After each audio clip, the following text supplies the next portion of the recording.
Hindi ito sapat, Rina. Parang bombang sumabog ang mga salitang yon sa loob ng conference room.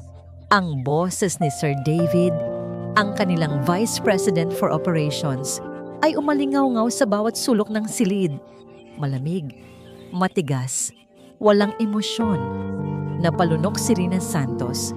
Naramdaman niya ang unti-unting pag-init ng kanyang mga pisngi, ang senyales ng kahihiyang pilit niyang tinatago sa likod ng isang blangkong ekspresyon.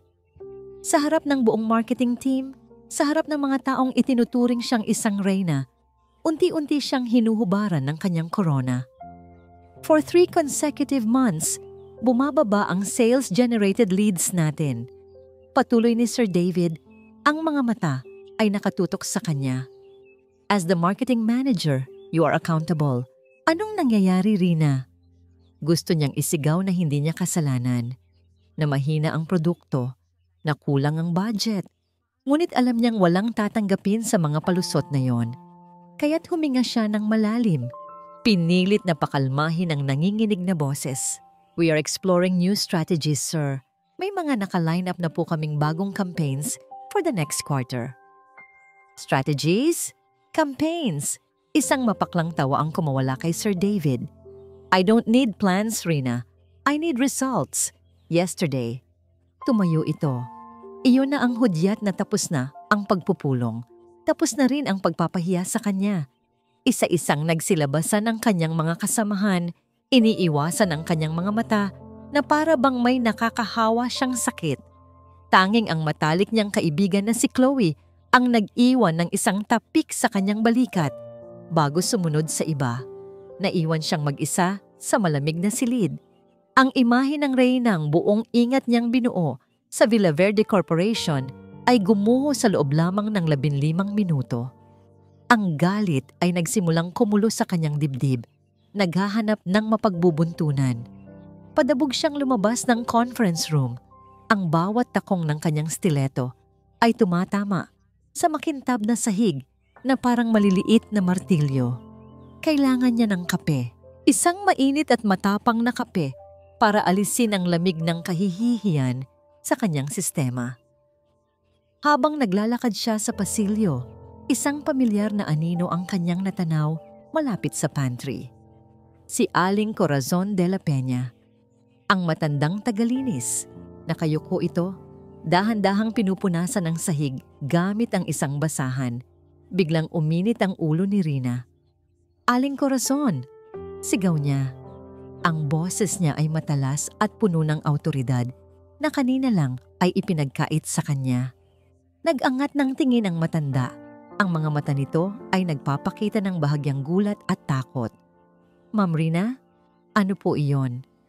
Tinuro ni Rina ang isang bahagi ng sahig. Ano to? Bakit basa pa rin? Alam mo bang muntik na akong madulas? Gusto mo bang magkaroon ng aksidente dito dahil sa kapabayaan mo? Napayuko si Aling Corazon, hinigpitan ang hawak sa basahan. Paumanhin po, ma'am. Kakatapos ko lang po mag-mop. Patutuyuin ko na po agad. Dapat kanina mo pa ginawa. Bulyaw ni Rina at nasiyahan siyang makita ang panginginig ng balikat ng matanda. Ilang taon ka na dito, pero ang simpleng paglilinis hindi mo pa rin magawa ng tama. Kung hindi mo na kaya ang trabaho mo, sabihin mo lang. Maraming mas bata at mas masipag na naghihintay na pumalit sa'yo. Hindi umimik ang matanda. Patuloy lang ito sa pagpunas. Bawat galaw ay puno ng pag-iingat. Ang pananahimik nito ay lalong nagpaalab sa galit ni Rina. Para siyang sumisigaw sa isang pader. Pumasok siya sa pantry at kumuha ng isang tasa. Sa panginginig ng kanyang mga kamay, nagtimpla siya ng pinakamatapang na kape. Mainit, mapait, katulad ng nararamdaman niya. Paglabas niya ng pantry, nandoon pa rin si Aling Corazon, nakaluhod habang tinutuyo ang sahig. Nagtama ang kanilang mga mata. Sa isang saglit, may nakita si Rina sa mga mata ng matanda. Isang uri ng pagod at kalungkutan na hindi niya maintindihan. Pero mabilis iyong nawala, pinalitan ng nag-aalab niyang galit. Sa kanyang pagdaan, Sinadya niyang ibangga ang kanyang balikat sa matanda. Hindi isang simpleng bangga, isang tulak. Nawalan ng balanse si Aling Corazon at sa isang iglap, ang tasang hawak ni Rina ay tumapon. Ang kumukulong kape ay bumuhos sa braso at dibdib ng kawawang matanda. Isang nakakapiit na sigaw ang kumawala sa bibig ni Corazon. Aray! Ang init! Napatigil ang lahat ng empleyadong nasa paligid. Ang kaninang tahimik na hallway ay napuno ng bulungan at mga nanlalaking mata. Nabitawan ni Rina ang walang lamang tasa. Kumalatag ito sa sahig at nabasag. Tumingin siya sa namimilipit na matanda. Nakita niya ang pamumula ng balat nito, ang sakit sa mukha nito. Ngunit sa halip na awa, isang malamig na kasiyahan ang gumapang sa kanyang puso. Nakatayo lang siya roon. Pinapanood ang matandang umiiyak sa sakit. "Ma'am, okay lang po kayo?" Tanong ng isang bagitong empleyado kay Corazon, ngunit takot na lumapit. Biglang nanlabo ang mga mata ni Aling Corazon. Ang kanyang paghinga ay naging mababaw. At bago pa may makakilos, ang kanyang katawan ay bumagsak sa sahig. Walang malay. Ang bulungan ay naging sigawan. Diyos ko, nawalan siya ng malay. Anong nangyari? Isang boses ang umalingaw-ngaw, mas malakas kaysa sa iba, puno ng pag-aalala. "Tawagin ang ambulansya! Bilis! Ipaalam niyo agad kay Sir Ethan." Ang opisina ni Ethan Villaverde ay ang kahulugan ng perpektong kaayusan, mula sa mga librong nakalinya sa estante hanggang sa mga dokumentong nakasalansan sa kanyang mesa. Lahat ay nasa tamang lugar. Isang refleksyon ng kanyang pag-iisip, lohikal, kontrolado, at walang puwang para sa anumang kaguluhan. Kaya naman nang matanggap niya ang email mula sa kanyang executive assistant na si Marcus na may subject na urgent, incident at the main lobby, bahagya siyang napakunot ng noo, kaguluhan. Isang bagay na kinamumuhian niya, binasa niya ang ulat, isang janitress, isang marketing manager, isang tasang kape, isang aksidente. Para kay Ethan, hindi ito isang trahedya, isa itong problema, isang abala sa maayos na takbo ng kanyang kumpanya, isang potensyal na issue sa HR at posibleng mantsa sa reputasyon ng Villaverde Corporation.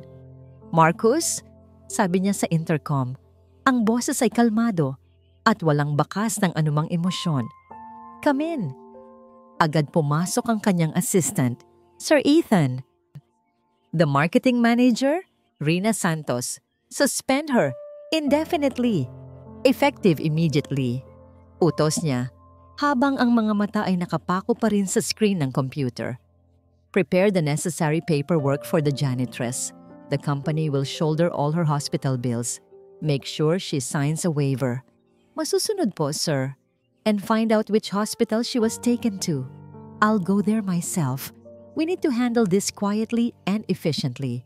Damage control. Iyon ang unang nasa isip niya. Bago pa man ito lumaki, bago pa makarating sa media. Nang makaalis si Marcus, tumunog ang kanyang private line. Isang numero lang ang nakarehistro doon. "Lola," sagot niya. "Ethan, apo." Ang marahan ngunit puno ng autoridad na boses ni Doña Imelda Villaverde ang narinig niya mula sa kabilang linya. "I heard there was a commotion at the company. Is everything all right?" Alam ni Ethan na walang nakakalampas sa kanyang lola. "It's nothing, Lola. Just a minor accident. I'm handling it." A minor accident involving a senior manager? Make sure you resolve it, Ethan. Ang pangalan ng Villaverde ang laging nakataya. Kung kailangang bayaran, bayaran mo. Just make it go away. Understand? "Yes, Lola. I understand." Pagkababa ng telepono, huminga ng malalim si Ethan. Iyon ang turo sa kanya mula pagkabata. Protektahan ang pangalan ng pamilya. Ano man ang mangyari, ang biyahe papuntang ospital ay mabilis. Ang bawat ospital ay pare-pareho lang para sa kanya. Amoy antiseptic, mga taong nagmamadali, at isang pader ng kalungkutan. Pumasok siya dala ang aura ng isang CEO. Dire-diretso ang lakad, Malamig ang titig, isang taong hindi pag-aaksayahan ng oras. Room 304, sabi sa kanya ng nurse. Nakatayo siya sa labas ng pinto. Sumilip muna sa maliit na salamin. Nakita niya ang isang matandang babae, nakahiga sa kama, may benda sa braso. Payat ito at mukhang pagod, kahit sa kanyang pagtulog. Isa lang siya sa daan-daang empleyado ng Villa Verde. Walang mukha, walang pangalan na dapat niyang tandaan. Pinihit niya ang doorknob at pumasok. Tahimik ang silid. Tanging ang marahang tunog ng aparatong sumusubaybay sa tibok ng puso ang maririnig. Lumapit siya sa gilid ng kama, handa nang sabihin ang mga dapat sabihin. Sa ngalan ng Villa Verde Corporation, humihingi ako ng paumanhin sa nangyari. Simula niya, ang mga salita ay automatiko, walang bigat, parang linya sa isang script na matagal na niyang kabisado. Ang kumpanya ang bahala sa lahat ng gastusin. Siguraduhin naming mabibigyan ka ng pinakamahusay na atensyong medikal. Tumigil siya, naghihintay ng sagot. Ngunit tanging ang mahinang paghinga ng natutulog na babae sa kangge ang kanyang narinig.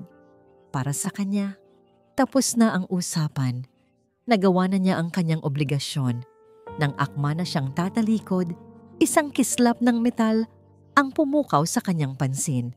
Mula sa leeg ng matanda, sa ilalim ng puting kumot ng ospital, may nakasabit na isang maliit na kwintas.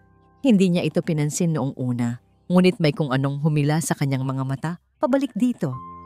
Lumapit siya ng kaunti pa. Doon niya nakita ng malinaw. Hindi ito basta-bastang alahas. Isang maliit na anghel na gawa sa pilak.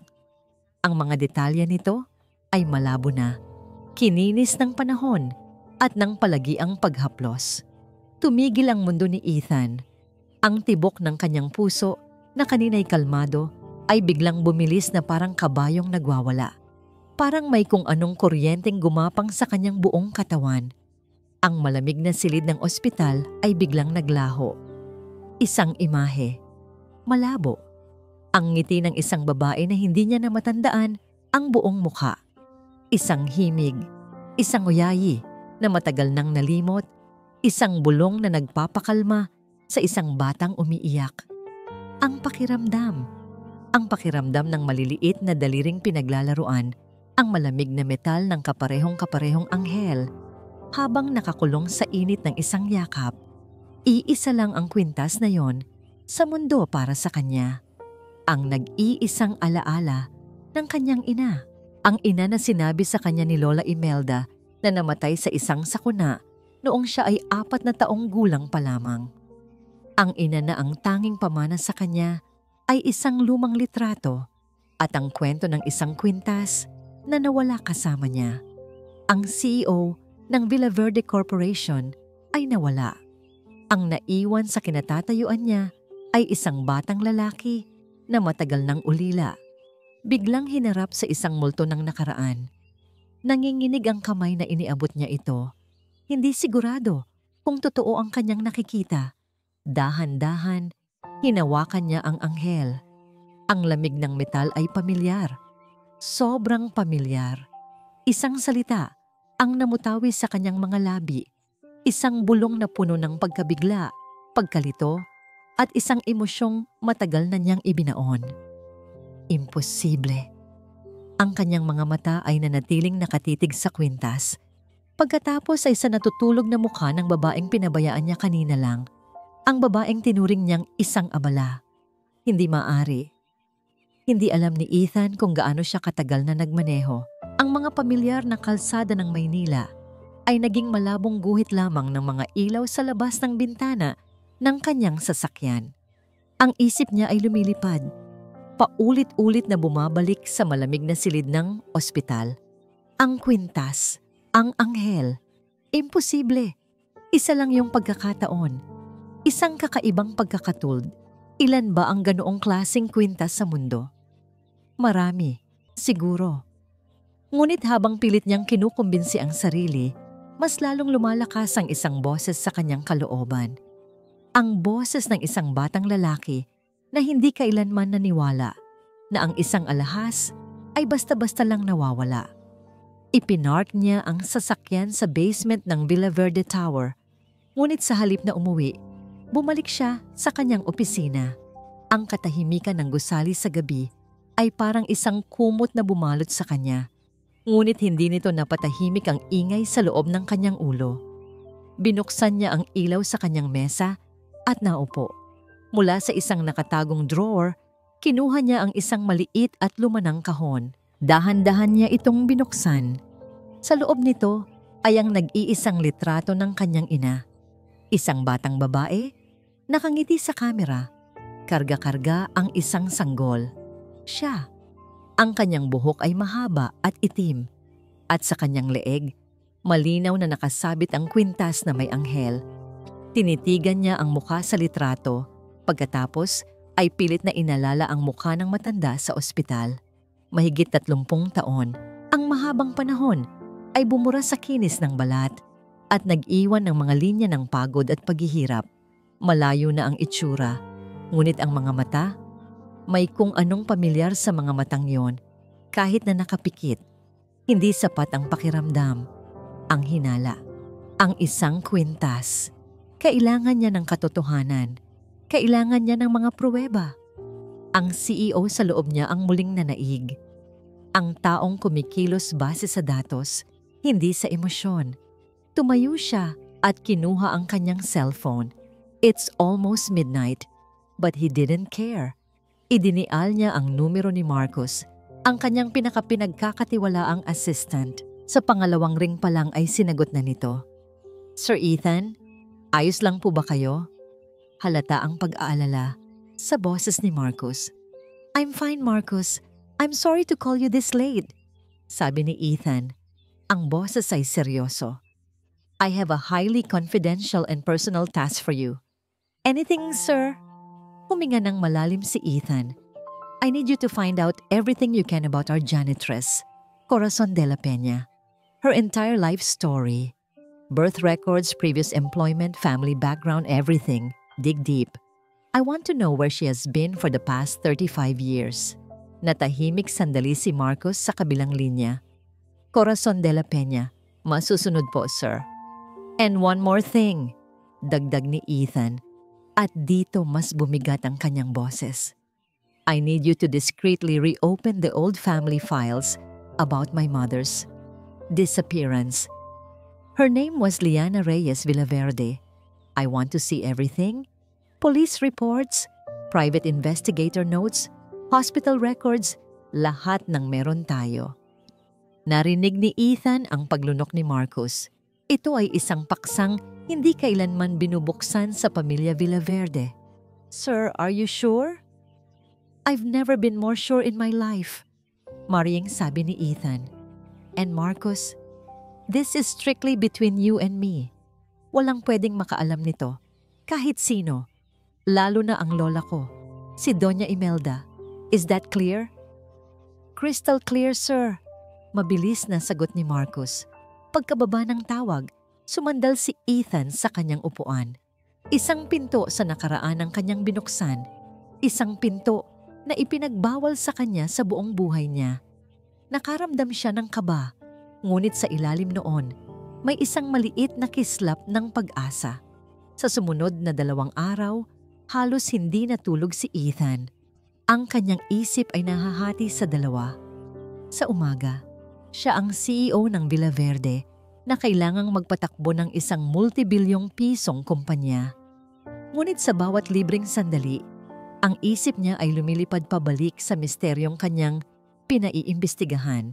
Sa mga sandaling iyon, tinawagan niya si Lola Imelda. Apo, kumusta?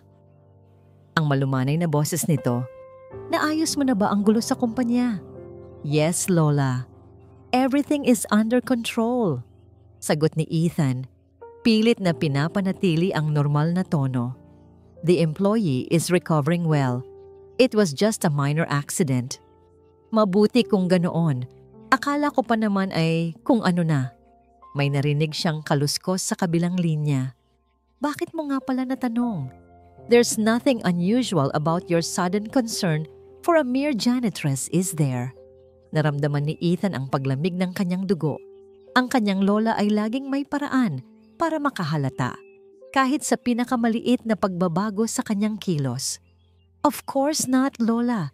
It's just company protocol, due diligence.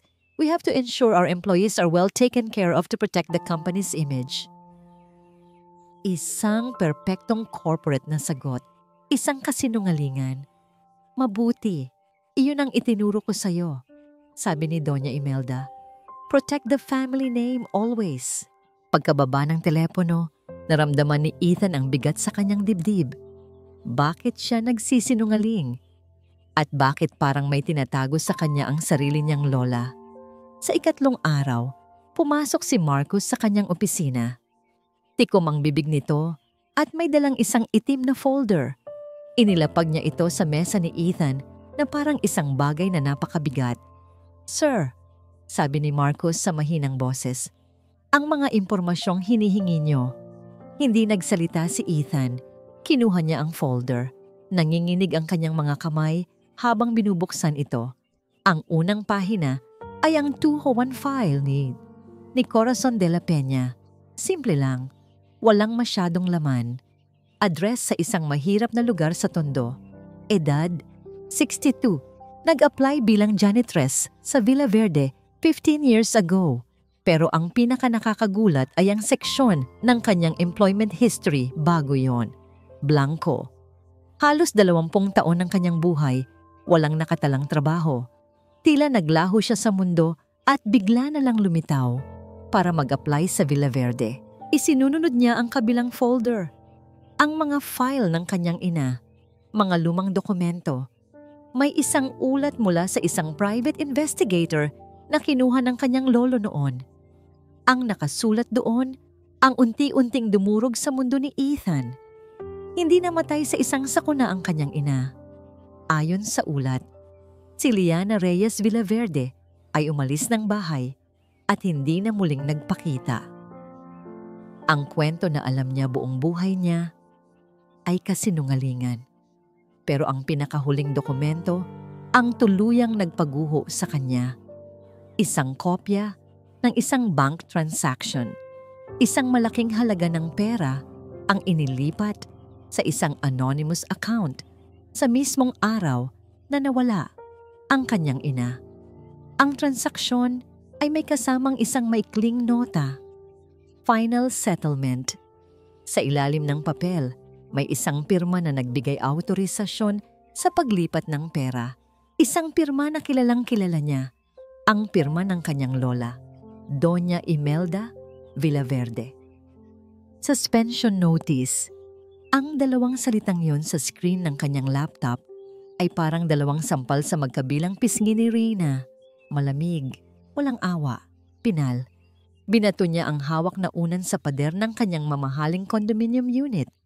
Ang perpektong ayos ng kanyang sala ay nasira, katulad ng perpektong buhay na pinaghirapan niyang buuin. Arg! Isang sigaw na puno ng galit at pagkainis ang kumawala sa kanya. Hindi siya makapaniwala. Siya, si Rina Santos, ang reyna ng marketing, sinuspinde dahil lang sa isang matandang tagalinis, isang basahan. Hindi ito makatarungan, sabi niya sa sarili. Habang pabalik-balik na naglalakad, ang bawat hakbang ay mabigat. Kasalanan niya yon, kasalanan ng matandang yon. Sa isip ni Rina, si Aling Corazon ang may kasalanan ng lahat. Kung hindi lang ito pabagal-bagal, kung hindi lang ito tumayo sa maling lugar sa maling oras, kung hindi lang ito mukhang kaawa-awa. At si Ethan Villaverde, ang CEO na dati niyang lihim na hinahangaan, isa siyang walang pusong diktador. Paanong mas pinili nitong pakinggan ang kwento ng isang hamak na janitress kaysa sa isang dekalidad na manager na katulad niya?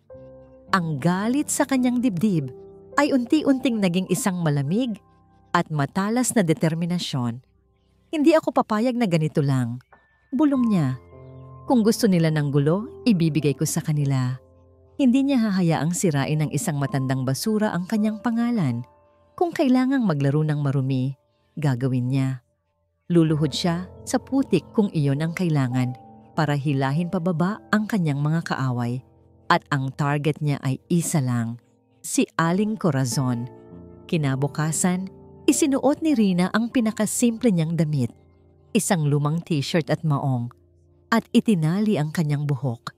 Itinago niya ang kanyang mamahaling bag at nagdala lang ng isang maliit na sling bag. Kailangan niyang magmukhang ordinaryo. Isang taong hindi paghihinalaan. Nakuha niya ang address ni Corazon mula sa isang kaibigan sa HR bago pa man siya tuluyang i-block sa system. Tondo. Napangiwi si Rina sa pagbanggit pa lang ng lugar. Ngunit kinuyom niya ang kanyang mga palad. Gagawin niya ang lahat. Pagdating niya sa masikip na eskinita, sinalubong siya ng amoy ng nilulutong isda, sigawan ng mga batang naglalaro at mga matang mapanuri mula sa mga nakatambay na kapitbahay. Bawat sulok ay kabaliktaran ng malinis at naka-aircon niyang mundo. Naramdaman niya ang pandidiri, ngunit isinantabi niya ito. Nagtanong-tanong siya, gamit ang isang pekeng ng ngiti at maamong boses. Sa wakas, isang matandang babae na nagwawalis sa harap ng isang maliit na bahay ang kumausap sa kanya. Si Corazon? Oo, kapitbahay ko yan, sabi ng matanda. Bakit mo siya hinahanap, Ineng? Kasamahan po niya ako sa trabaho. Pagsisinungaling ni Rina, pinapabisita lang po ng management para masigurong maayos ang kalagayan niya. Ang galing niya talagang umarte. Tumaas ang kilay ng matanda. Talaga? Mabuti naman kung ganoon. Kasi simula nang isugod yan sa ospital, wala na kaming balita. Ang sabi, isang malaking tao daw sa kumpanya niyo ang nag-asikaso. Mayaman daw. Ganun po ba? Sabi ni Rina, pilit na itinatago ang interes. Matagal na po ba siyang nakatira dito? Ay oo, mahigit 10 taon na rin. Tahimik lang yan, laging mag-isa. Wala namang kaming nabalita ang kamag-anak yan, maliban sa isang malayong pinsan sa probinsya na minsan lang dumalaw. Isang ideya ang pumasok sa isip ni Rina. Alam niyo po, kasi po, parte po ng tulong ng kumpanya ang hanapin ang mga kamag-anak niya. Baka po may mga gamit siyang naiwan dito na importante? Nag-isip ang matanda. Naku, wala naman masyado. Pero may naiwan siyang isang kahon dito noon. Pinatago niya sa akin. Sabi niya, mga luma daw yan pero mahalaga. Baka gusto mong tingnan. Nagliwanag ang mukha ni Rina. Naku, opo. Malaking tulong po yan. Ipinasok siya ng matanda sa maliit nitong bahay at mula sa ilalim ng isang lumang aparador, kinuha nito ang isang may kalakihang karton na puno ng alikabok. Ayan. Sige, dalhin mo na. Baka mas kailanganin niya yan ngayon. Nagpasalamat si Rina at mabilis na umalis, dala-dala ang kahon na parang isang tropeo. Sa loob ng kanyang kotse, sa isang madilim na parking lot, binuksan niya ang kahon. Ang laman, mga lumang damit, isang rosaryo, at ilang mga mumurahing gamit sa bahay. Nadismaya si Rina. Ano ang mapapala niya rito? Ngunit sa ilalim ng lahat, may isang maliit na sobrang papel. Kinuha niya ito. Sa loob, may isang litratong kupas na. Isang batang-batang Corazon, nakangiti. Karga ang isang sanggol na lalaki. Maganda siya noon, napansin ni Rina. Ngunit hindi iyon ang nakakuha ng kanyang atensyon. Sa likod nila, sa pader, may nakasabit na isang maliit na bandila. At sa bandilang yon, may isang logo. Ang lumang logo ng Villaverde Corporation. Isang malamig na ngiti ang gumuhit sa mga labi ni Rina. Hindi niya pa alam ang buong kwento. Hindi niya pa alam kung sino ang sanggol. Pero isa lang ang sigurado niya. May koneksyon, may sikreto. At hawak niya ngayon ang susi. Bingo! Bulong niya sa sarili. Ang pirma. Ang mga mata ni Ethan ay nakapako sa pirma sa ilalim ng lumang dokumento. Isang eleganteng pagkakasulat, pamilyar sa kanya mula pagkabata. Ang bawat sulat, ang bawat kurba. Ito ang pirma ng kanyang lola. Doña Imelda Villaverde. Ang kanyang lola ang nag-aproba sa paglipat ng pera. Ang kanyang lola ang nasa likod ng final settlement. Ang kanyang lola ang nagsinungaling. Paulit-ulit na umikot sa isip ni Ethan ang mga katotohanang iyon. Bawat isa ay parang isang matalim na kutsilyo na humihiwa sa lahat ng pinaniniwalaan niya. Ang paggalang, ang pagmamahal, ang pundasyon ng kanyang pagkatao, lahat ay gumuho sa isang iglap. Padabog niyang isinara ang folder.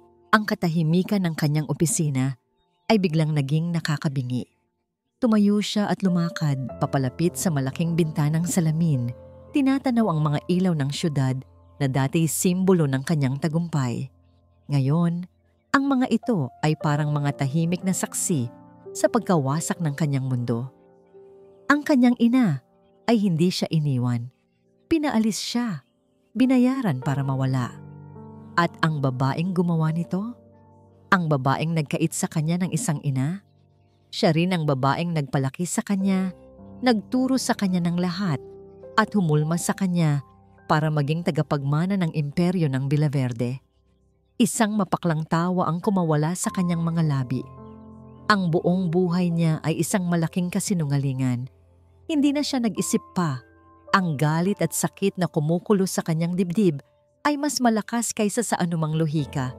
Kinuha niya ang susi ng kanyang sasakyan at mabilis na tinungo ang elevator. May isa lang siyang gustong puntahan, ang mansyon ng mga Villaverde, ang pugad ng mga kasinungalingan. Ang biyahe ay parang isang panaginip. Pagdating niya, ang mga katulong ay nagulat sa kanyang bigla ang pagdating ng hating gabi. Hindi niya sila pinansin. Dire-diretso siyang umakyat sa hagdanan, patungo sa silid-aklatan, kung saan alam niyang nagbabasa ang kanyang lola bago matulog. Naabutan niya itong nakaupo sa paborito nitong silya. Isang libro ang nakapatong sa kanyang kandungan. Nag-angat ito ng tingin at ang karaniwang ngiti sa mga labi nito ay napalitan ng pagtataka nang makita ang itsura ng apo. Ethan, anong ginagawa mo rito ng ganitong oras? May problema ba? Hindi nagsalita si Ethan. Lumapit siya sa mesa at ibinagsak ang itim na folder. Ang lakas ng pagbagsak nito ay umalingaw-ngaw sa tahimik na silid. Ano to, Lola? Tanong niya. Ang boses ay malamig at puno ng sakit na hindi na niya kayang itago. Napatingin si Doña Imelda sa folder at sa isang saglit nakita ni Ethan ang pagbabago sa ekspresyon nito. Isang kislap ng gulat, ngunit mabilis itong nawala. Pinalitan ng karaniwan nitong kalmadong postura. Mga lumang papel. Saan mo nakuha yan? Huwag na tayong maglokohan, Lola. Mariing sabi ni Ethan. Binuksan ko ang mga file. Ang mga file tungkol sa pagkawala ng nanay ko. Hindi umimik ang matanda. Ibinaba nito ang libro at dahan-dahang tumayo. Hinarap nito ang kanyang apo. Hindi na sinusubukang itago ang katotohanan. At ano ang nakita mo? Nakita ko ang lahat. Sumabog na si Ethan. Ang kasinungalingan, ang bayaran, ang pirma mo. Bakit, Lola? Bakit mo ginawa yon? Isang mahabang katahimikan ang namagitan sa kanila. Tinitigan ni Doña Imelda si Ethan. Ang kanyang mga mata ay hindi nagpapakita ng pagsisisi, kundi ng isang matigas na paninindigan. Ginawa ko ang dapat gawin. Sabi nito sa wakas. Ang boses ay walang bahid ng emosyon. Ginawa ko yon para protektahan ka. Para protektahan ang pamilyang ito. Protektahan? Hindi makapaniwalang tanong ni Ethan. Inalisan mo ako ng ina. Pinalaki mo ako sa isang kasinungalingan. Anong klaseng proteksyon yon?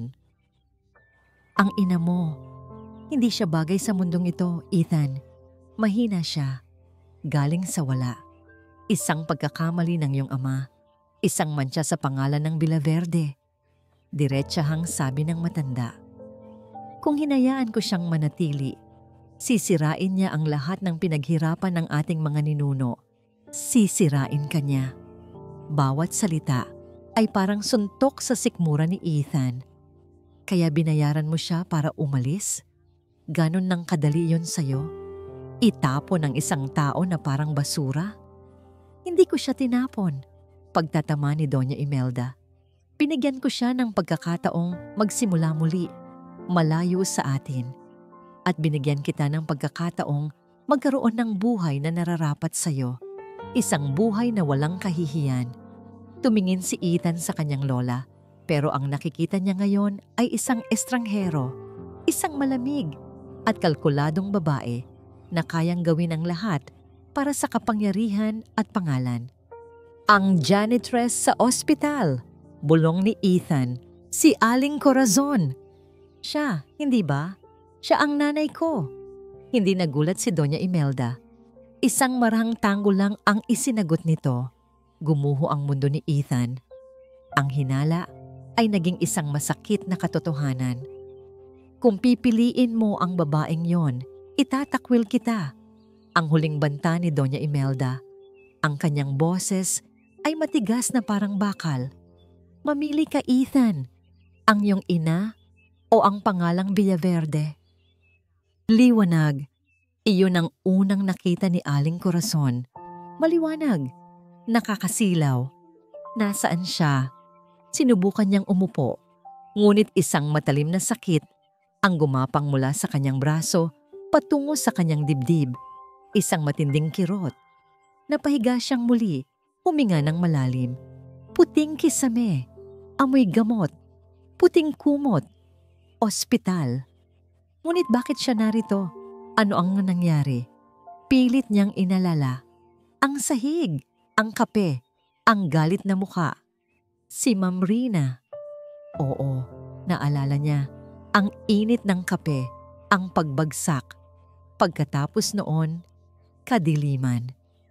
Ngunit pagkatapos noon, wala. Blanco. Sino siya? Pilit niyang hinawakan ang kanyang ulo na parang may nagbablock sa kanyang isip. Corazon. Corazon de la Peña. Iyon ang kanyang pangalan. Alam niya iyon. Ngunit ang iba, ang kanyang pamilya, ang kanyang bahay, bakit parang may malaking butas sa kanyang alaala? Pinihit niya ang kanyang ulo at nakita niya ang isang nurse na pumasok. Nakangiti ito, ngunit ang nangiting iyon ay hindi nagpalubag sa kanyang kalooban. Kumusta na po kayo, Aling Corazon? Tanong ng nurse at sinukatan siya ng blood pressure. Maayos naman po, sagot niya at napansin niya ang panginginig ng kanyang boses. Pero, bakit po ako narito? Ano pong nangyari? Ipinaliwanag ng nurse ang nangyari. Ang aksidente sa trabaho, ang paso, ang pagkahimatay. Ngunit habang nagsasalita ito, mas lalong naguguluhan si Corazon. May kasama po ba ako? Tanong niya. Nasaan po ang pamilya ko? Napatingin ang nurse sa kanya at sa isang iglap, nakita ni Corazon ang awa sa mga mata nito. Awa. Isang pakiramdam na pamilyar sa kanya. Sa ngayon po, Aling Corazon, ang kumpanya niyo po ang nag-asikaso. Mayroong isang Ginoo na pumunta kanina. Si Sir Ethan Villaverde po. Ang CEO niyo.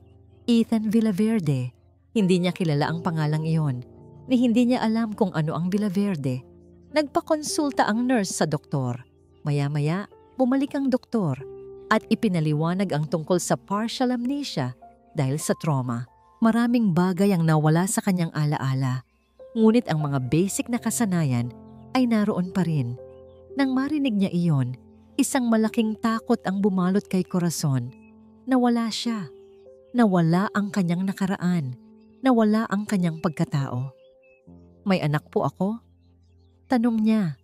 Isang katanungang biglang lumabas sa kanyang bibig na hindi niya alam kung saan nanggaling. Isang pamilyar na kirot ang naramdaman niya sa kanyang dibdib. Isang matinding lungkot. Nagkatinginan ang nurse at ang doktor. Umiling ang doktor. Wala po kaming nakita sa inyong records, Aling Corazon. Isang butil ng luha ang pumatak sa kanyang pisngi. Bakit masakit? Bakit niya nararamdaman ang matinding pangungulila sa isang anak na hindi niya man lang maalala? Biglang bumukas ang pinto. Pumasok ang isang matangkad na lalaki. matikas, mukhang mayaman. Ang mga mata nito ay punong-puno ng matinding kalungkutan at pighati. Para itong isang taong dumaan sa matinding laban. Lumapit ito sa kanya. Dahan-dahan. Nagsalita ito. Isang salita. Ngunit ang salitang iyon ay parang kumalabog sa kanyang dibdib. Para siyang nakakita ng isang nilalang na buhat sa ibang dimensyon. Hindi niya ito kilala. Ni hindi niya matandaan kung saan niya ito nakita. Ngunit may kung anong bahagi ng kanyang puso ang kumirot. Pamilyar ba ito? Pilit niyang piniga ang kanyang isip. Wala. Blanko. Ngunit ang kanyang panloob na pakiramdam ay nagsasabing, kailangan siyang matakot. Kinuyom niya ang kanyang mga palad. Tinitigan niya ang lalaki at isang malamig na takot ang gumapang sa kanya. Isang estranghero. Iniabot ng lalaki ang kamay nito. Dahan-dahan na parang natatakot na baka masira siya. Hinawakan nito ang kanyang kamay. Ang init ng palad nito ay pamilyar. Ngunit ang pamilyar na init na yon ay sinundan ng isang malakas na pagtulak mula sa kanyang kalooban. Isang uri ng alarma. Hinila ni Corazon ang kanyang kamay mula sa pagkakahawak ng lalaki. Sino po kayo? Tanong niya. Ang boses ay nanginginig. Ang kanyang mga mata ay nanlalaki sa takot. Pakiusap. Paalisin niyo po siya. Tumingin siya sa nurse. Sino po siya? Pakiusap. Paalisin niyo po siya. Ang mukha ng lalaki ay gumuho. Ang mga mata nito na kanina'y puno ng sakit ay napuno ngayon ng isang matinding pighati. Bumagsak ang balikat nito. Kahit hindi mo ako maalala. Bulong nito, ang boses ay nanginginig. Halos hindi marinig. Ako naman, hinding-hindi kita malilimutan. Nakatayo si Rina sa harap ng salamin ng kanyang banyo. Ang reflection niya ay malungkot at pagod. 3 araw na mula nang makita niya ang litrato. 3 araw na siyang hindi makatulog ng maayos. Ang lumang litrato ni Aling Corazon, nakarga ang isang sanggol na may logo ng Villaverde Corporation sa likod, ay nasa kanyang kamay. Paulit-ulit niya itong tinititigan. May koneksyon, may sikreto. Noon, ang mga salitang yon ay nagpapasaya sa kanya. Ngayon, ang mga ito ay parang bumabalik sa kanya na may kasamang malaking pasanin. Bumalik sa kanyang isip ang mukha ni Aling Corazon nang bumagsak ito sa sahig. Ang sakit, ang takot, ang pagkawala ng malay, at ang pagtingin ng ibang empleyado sa kanya. Pandidiri. Kasalanan niya. Bulong niya sa sarili, ngunit ang boses niya ay mahina, walang sigla. Pero totoo ba yon? Si Aling Corazon ba talaga ang may kasalanan o siya mismo? Naramdaman ni Rina ang pagdududa, isang pakiramdam na matagal na niyang hindi naramdaman. Ang galit niya kay Aling Corazon ay unti-unting napalitan ng isang kakaibang halo ng awa at takot. Awa para sa isang babaeng tila may matinding nakaraan. Takot sa posibleng laki ng kanyang nalaman. Paano kung ang matandang janitress na yon ay hindi lang basta janitress? Paano kung ang connection niya sa Villaverde Corporation ay mas malalim kaysa sa iniisip niya? Tumunog ang kanyang cellphone. Isang text message mula kay Chloe, ang kanyang kaibigan. Chloe. Rina, nakita ko sa newsfeed, si Sir Ethan madalas na bumibisita sa ospital, dun sa room ni Aling Corazon. Nanlaki ang mga mata ni Rina. Si Sir Ethan, bakit? Ang CEO ng Villaverde, bibisitahin ng isang janitress? Hindi ito sumasayaw sa kanyang lohika. Maliban kung mas malalim ang koneksyon, biglang nag-ugnay ang mga piraso ng puzzle sa kanyang isip. Ang lumang litrato, ang Villaverde Corporation, ang CEO na ngayon ay bumibisita sa matanda sa ospital. Isang malamig na kuryente ang dumaloy sa kanyang buong katawan. Hindi ito tungkol sa paghihiganti. Mas malaki ito, mas delikado. Naisip niya ang lahat ng masasamang salita at gawa niya kay Aling Corazon. Ang pagmamalaki niya, ang pagmamataas, ang pag-apak niya sa isang taong maaaring mas mataas pa ang dugo kaysa sa kanya. Isang matinding pagsisisi ang bumalot sa kanya. Hindi ito ang laban niya. Hindi siya dapat makialam. Hindi siya dapat maging parte ng ganitong kalaking sikreto. Kailangan niyang gumawa ng desisyon. Gagamitin ba niya ang impormasyong ito para sa kanyang sariling kapakanan, para baliktarin ang mga Villaverde at makabalik sa kanyang posisyon? O hahayaan niya ang katotohanan na lumabas nang hindi siya naging bahagi ng karagdagang kaguluhan? Pinagmasdan niya ang kanyang sarili sa salamin. Ang mga mata niya ay puno ng pagod, takot, at ngayon, paninisi. Ang dating Rina Santos, ang Reynang may kumpiyansa ay naglaho. Huminga siya ng malalim. Kung gagawa siya ng maling hakbang, hindi lang ang kanyang karera ang mawawala. Posibleng ang lahat. Kinuha niya ang susi ng kanyang kotse. Hindi na siya pupunta sa ospital para makipagkita kay Aling Corazon. Ngunit kailangan niya pa ring pumunta doon. Para kay Sir Ethan. Kailangan niyang ibigay ang litratong ito. Hindi na niya kayang itago ang katotohanan. Hindi na niya kayang panatilihin ang sikreto. Ang pasanin ay masyadong mabigat. Paglabas niya ng kanyang kondominium, patungo sa kanyang kotse, nakita niya ang sasakyan ni Sir Ethan na papalabas sa daan patungong ospital. Huminto si Rina, nag-alinlangan. Ngunit ang desisyon ay nabuo na sa kanyang isip.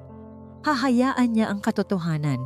Nagmaneho siya, dahan-dahan, sa likod ng sasakyan ni Ethan. Hindi niya alam kung ano ang mangyayari. Hindi niya alam kung anong mangyayari sa kanya. Ngunit alam niya na kailangan niyang gawin ito para kay Aling Corazon, para sa sarili niya. Ang mga salita ng kanyang lola ay umalingaw-ngaw sa kanyang isip. Kung pipiliin mo ang babaeng yon, itatakwil kita. Mamili ka, Ethan, ang iyong ina o ang pangalang Villaverde? Nakatayo si Ethan sa tabi ng kama ni Aling Corazon. Ang mga mata ng matanda ay blangko, walang pagkilala. Isang estranghero sa kanya. Ngunit sa kanyang puso, sa bawat tibok, alam niya ang katotohanan. Ang babaeng ito, ang babaeng walang maalala, ang babaeng minsan niyang pinabayaan, ay ang kanyang ina. Nanginginig ang kanyang mga kamay habang hinahaplos ang pisngi ng matanda. Hindi mahalaga ang kanyang posisyon. Hindi mahalaga ang pangalan ng Villaverde. Wala nang mas mahalaga kaysa sa pagkakataong ito, ang makasama ang kanyang ina kahit sa huling sandali. Hindi ko po kayo iiwan, ma. Bulong niya. Ang kanyang boses ay nanginginig. Dadalhin ko po kayo sa bahay. Aalagaan ko po kayo. Nag-ayos siya agad ng papeles para i-discharge si Aling Corazon. Ang mga doktor ay nagbigay ng mga paalala at gamot. Ang nurse ay tumingin sa kanya na may paghanga. Pagkatapos marinig ang kwento ng isang anak na sa wakas ay natagpuan ng kanyang ina. Ngunit ang pinakamahirap na bahagi ay hindi pa tapos. Nang dalhin niya si Corazon sa mansyon ng Villaverde, sinalubong sila ng katahimikan ng mga katulong. Ang bawat isa ay tila nakarinig na ng tsismis. Ngunit walang sinuman ang naglakas loob na magsalita. Inalalayan niya si Corazon sa isang maluwag na silid na inihanda niya agad. Nilagyan niya ito ng mga bulaklak, mga larawan ng magagandang tanawin, at isang malambot na kama. Sinubukan niyang gawing komportable ang matanda na tila natatakot sa bagong paligid. "Dito po kayo titira, ma," sabi niya. Pilit nang ngumingiti. "Alagaan ko po kayo." Ilang sandali pa, isang matalim na tunog ng takong ang umalingaw-ngaw sa pasilyo. Dumating si Lola Imelda. Ang kanyang lola ay nakatayo sa bukana ng pinto. Matigas ang tindig. Ang mga mata ay nagliliyab sa galit. Tinitigan nito si Corazon na nakaupo sa kama at isang marahang nangisi ang gumuhit sa mga labi nito. Isang ngisi na puno ng paghamak. "Kaya ito pala ang pinili mo, Ethan," sabi ni Doña Imelda. Ang kanyang boses ay parang yelo. Ang isang hamak na janitress na walang maalala. Tumayo si Ethan, hinarap ang kanyang lola. Ngayon, wala na siyang takot. Ang pagmamahal niya sa kanyang ina ang nagbigay sa kanya ng lakas. Siya ang ina ko, Lola, mariing sabi ni Ethan. At dito siya maninirahan, sa kanyang sariling bahay. Ito ang kanyang tahanan. Napatawa si Doña Imelda, isang maikli at mapaklang tawa. Tahanan? Huwag kang magpatawa, Ethan. Ang lugar ng babaeng yan ay hindi sa mansyon na ito. Hindi kailanman. Kung gayon, kung hindi ito ang lugar niya, sabi ni Ethan at tinitigan ng kanyang lola ng direkta sa mga mata. Kung hindi ito ang lugar ng aking ina, kung gayon, hindi na rin ito ang lugar ko. Nanlaki ang mga mata ni Doña Imelda. Nababaliw ka na ba? Itatakwil mo ang lahat, ang pangalan ng Villaverde, para sa isang basura? Hindi siya basura, Lola. Siya ang aking ina, sagot ni Ethan. At ang respeto, hindi dapat base sa posisyon, kundi sa kabutihang puso. Sa gitna ng kanilang pagtatalo, si Corazon ay nakatingin lang sa kanila. Ang kanyang mga mata ay nagpapakita ng kalituhan. Biglang may kumatok. Nagkatinginan sina Ethan at Doña Imelda. Binuksan ng isang katulong ang pinto. Si Rina Santos. Nakatayo ito sa labas. Ang mga mata ay nakatingin sa gulo sa loob. Hawak nito ang isang brown envelope. Sir Ethan, sabi ni Rina, ang boses ay mahina at nanginginig. Kailangan niyo pong makita ito para kay Aling Corazon. Kinuha ni Ethan ang sobre mula kay Rina. Ang mga mata nito ay nagtanong. Tumingin siya kay Rina na tumangulang, ang mukha ay puno ng pagsisisi at pag-aalala. Sa kanya ibinalik ang tingin sa kanyang lola na nakatitig sa kanila nang may matinding galit. Hindi na siya nag-aksaya ng panahon. Binuksan niya ang sobre. Sa loob ay ang litratong kupas. Si Aling Corazon, mas bata, nakangiti, karga ang isang sanggol. Ang sanggol sa litrato ng kanyang ina. At sa likod, ang lumang logo ng Villaverde Corporation. Ito ang patunay, Lola. Bulong ni Ethan. Ang boses ay puno ng sakit at kapaitan. Na matagal mo na siyang kilala. Na ito ay isang katotohanan. Hindi umimik si Doña Imelda.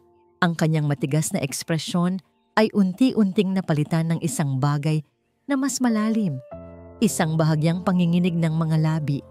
Isang mabilis na kislap sa mga mata na nagpakita ng isang emosyong matagal nang nakabaon. Ngunit mabilis din itong nawala. Tumingin ito sa kanya at umiling. Nagkamali ka, Ethan, sabi ni Doña Imelda at lumabas ito ng silid. Nag-iwan ng isang malamig na katahimikan. Iniwan ni Ethan si Rina at ang mga katulong sa labas at lumapit siya sa kanyang ina. Hinawakan niya ang kamay ni Aling Corazon na nakatingin sa kanya ng may kalituhan. Ma. Sa mga sumunod na araw at gabi, si Ethan ay naging anino ni Corazon.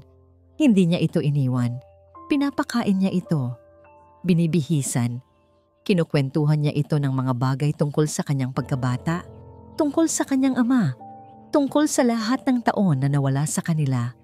Ipinapakita niya rito ang mga lumang litrato, ang litrato niya at ng kanyang ina. Ang litrato niya bilang sanggol. Pilit niyang ginising ang mga alaala ng matanda. Ngunit ang mga mata ni Corazon ay nanatiling blangko. Ang kanyang ngiti ay walang kabuluhan. Ang kanyang mga reaksyon ay simple. Alam niya na naroon ang kanyang ina. Ngunit hindi siya nito kilala. Ang puso ni Ethan ay durog-durog. Ang bawat sandali ay isang paalala ng kanyang pagkawala. Ngunit sa bawat sandali rin, nadarama niya ang isang kakaibang kapayapaan. Sa wakas, magkasama sila. Unti-unting humina ang katawan ni Corazon. Ang kanyang mga paghinga ay naging mababaw. Alam ni Ethan na papalapit na ang wakas. Isang hapon, habang hawak niya ang kamay ng kanyang ina, may kung anong bahagyang kumilos sa mga daliri ni Corazon. Marahan itong pinindot ang kanyang palad. Nag-angat ng tingin si Ethan. Nakita niya ang isang bagay sa mga mata ni Corazon. Isang bagay na hindi niya nakita sa mahabang panahon. Isang bahagyang kislap ng pagkilala. Isang malalim na lungkot. Hindi nagsalita si Corazon, ngunit dahan-dahan, itinuro nito ang isang maliit na kahon na nakalagay sa nightstand sa tabi ng kama. Isang lumang kahoy na kahon na may nakaukit na anghel. Kinuha ni Ethan ang kahon. Ibinigay niya ito sa kanyang ina. Kinuha ni Corazon ang kahon. Hinawakan niya ito ng mahigpit. Pagkatapos ay itinuro niya muli ang kahon at hinawakan ng kamay ni Ethan. Isang marahang ngiti ang sumilay sa kanyang mga labi. Ang unang tunay na ngiti niya sa matagal na panahon. Hindi nagsalita. Ngunit sa kanyang mga mata, nandoon ang mensahe para sa iyo. At pagkatapos noon, sa mga sandaling hawak niya ang kanyang ina, ang kanyang huling paghinga ay lumabas. Namatay si Aling Corazon sa mga bisig ni Ethan. Payapa. Pagkatapos ng libing, naiwan si Ethan na mag-isa sa silid ng kanyang ina. Hawak niya ang kahoy na kahon. Nanginginig ang kanyang mga kamay habang binubuksan ito. Sa loob, may isang kwintas. Ang kaparehong-kaparehong anghel na kwintas na nakita niya sa leeg ni Aling Corazon. Ngunit may isa pang bagay, isang lumang sulat. Ang papel ay naninilaw na at ang sulat kamay ay nanginginig. Binasa niya ito. Mahal kong anak, kung sakaling dumating ang araw na makilala mo ako, sana patawarin mo ako, hindi sa pag-alis, kundi sa hindi ko nasabing mahal kita. Ginawa ko ang lahat. Sana ay maging masaya ka. Naway gabayan ka ng anghel na ito, katulad ng paggabay niya sa akin. Hinding-hindi ka nawala sa puso ko. Mahal na mahal kita. Ang mga luha ni Ethan ay umagos, bumasa sa lumang papel. Ang sakit ay napakalalim, ngunit kasama nito, isang kakaibang pakiramdam ng kapayapaan at pag-unawa ang bumalot sa kanya. Hindi siya iniwan ng kanyang ina. Pinilit siya. At sa kabila ng lahat, minahal siya nito. Tumingin siya sa bintana kung saan matatanaw ang Villaverde Tower. Ang gusali na sumisimbolo sa kanyang kapangyarihan at sa kasinungalingan ng kanyang nakaraan. Ngayon, sa kanyang mga mata, nakita niya ang bagong layunin. Ilang buwan ang lumipas mula nang mawala si Aling Corazon. Ang Villaverde Tower, na dating tila malamig at walang kaluluwa, ay nagkaroon ng malaking pagbabago. Ang sikat na main lobby, na saksi sa simula ng trahedya, ay binago ng husto. Hindi na ito isang simpleng lobby. Ngayon, ito ay isang mainit at nakakaengganyong espasyo. May mga sofa na malambot, mga halaman na nagbibigay buhay, at isang amoy ng sariwang kape na kumakalat sa buong paligid. Ito ang Corazon Cafe. Sa araw ng grand opening, buong Villaverde Corporation ang nagtipon sa lobby. Ang mga empleyado, mula sa mga managers hanggang sa mga utility staff, ay naroon, nakatitig sa bagong tanawin. Nandoon si Rina Santos, nakatayo sa isang sulok. Ang kanyang mukha ay hindi na ang dating mayabang, kundi puno ng kapakumbabaan. Hindi siya sinisante ni Ethan. Sa halip, binigyan siya nito ng pangalawang pagkakataon sa isang mas mababang posisyon sa marketing. Bilang bahagi ng kanyang pagbabago, umakyat si Ethan sa isang platform, hawak ang mikropono. Ang kanyang hitsura ay nagbago. Hindi na siya ang CEO na may malamig na mata at walang emosyon. Ang kanyang mga mata ay nagpapakita ng kalungkutan, ngunit meron ding isang malalim na kapayapaan at lakas. Magandang umaga sa inyong lahat. Simula niya, ang kanyang boses ay malinaw at malakas. Ang araw na ito ay mahalaga para sa Villaverde Corporation. Ngayon, binubuksan natin ang Corazon Cafe, isang lugar na pinangalanan sa isang napakahalagang tao sa aking buhay, sa aming lahat. Natahimik ang lahat. Si Aling Corazon de la Peña, patuloy ni Ethan, at tumingin siya sa isang malaking portrait ni Corazon na nakasabit sa dingding ng cafe. Ito ay isang litratong pininturahan batay sa lumang larawan niya noong bata, ngunit inilagay ang mga linya ng edad at pagsubok sa kanyang mukha. Isang obra maestrang nagpapakita ng kanyang kagandahan at paghihirap. Si Aling Corazon ay isang janitress dito sa kumpanyang ito. Isang babaeng sa loob ng maraming taon ay naglinis ng sahig na kinatatayuan natin ngayon. Ngunit higit pa siya sa isang janitress, sabi ni Ethan at lumambot ang kanyang boses. Siya ang aking ina. Isang bulungan ang kumalat sa buong silid. Nagulat ang mga empleyado. Nakita ni Ethan ang pagkabigla sa mga mukha ni Rina at ng iba pa. Isang ina na pinaghiwalay sa akin ng matinding sikreto ng nakaraan. Isang ina na, sa kabila ng lahat ng paghihirap, ay nanatiling may mabuting puso. Isang ina na nagtrabaho sa sarili niyang kumpanya na pag-aari ng kanyang anak nang walang sinasabi. Isang ina na hinamak at tinuring na basura. Narinig ni Ethan ang bahagyang hikbi ng ilang babaeng empleyado. Ang iba ay napayuko. Maraming taon, namuhay ako sa isang kasinungalingan. Namuhay ako na walang pakialam sa mga taong nasa ibaba. Sa mga taong katulad ni Aling Corazon, sabi niya, at tumingin siya sa kanyang lola na nakatayo sa likuran. Ang mukha ay matigas, ngunit ngayon ay may bakas ng matinding pagkabigla at lungkot. Hindi na siya nag-aalala sa reaksyon ng kanyang lola. Wala na siyang itatago. Mula ngayon, patuloy ni Ethan, ang Corazon Cafe ay magiging simbolo ng isang bagong kultura dito sa Villaverde. Hindi na natin titingnan ang tao base sa kanilang posisyon. Hindi na natin sila hahamakin dahil sa kanilang trabaho. Bawat isa sa atin, mula sa CEO hanggang sa pinakamababang ranggo, ay mayroong dangal. Bawat isa sa atin ay pamilya. Ipinahayag niya ang mga bagong polisiya ng kumpanya, mas mataas na sahod para sa mga utility staff, mas mahusay na benepisyo, at isang programa para sa edukasyon ng mga anak ng empleyado. Ang kumpanya ay magsasagawa rin ng regular na community outreach programs na pinangalanan ding Corazon's Hope. Sa huli, tumingin siya sa lahat. Ang kanyang mga mata ay puno ng matinding emosyon. Ang respeto, hindi dapat base sa posisyon, kundi sa kabutihang puso. Sabi ni Ethan, ito ang pamana ng aking ina. Ito ang aral na itinuro niya sa akin sa huling sandali ng kanyang buhay. Pagkatapos ng kanyang talumpati, sinalubong siya ng palakpakan. Hindi lang ordinaryong palakpakan, kundi isang palakpak na puno ng paghanga at pag-asa. Lumapit si Rina sa kanya.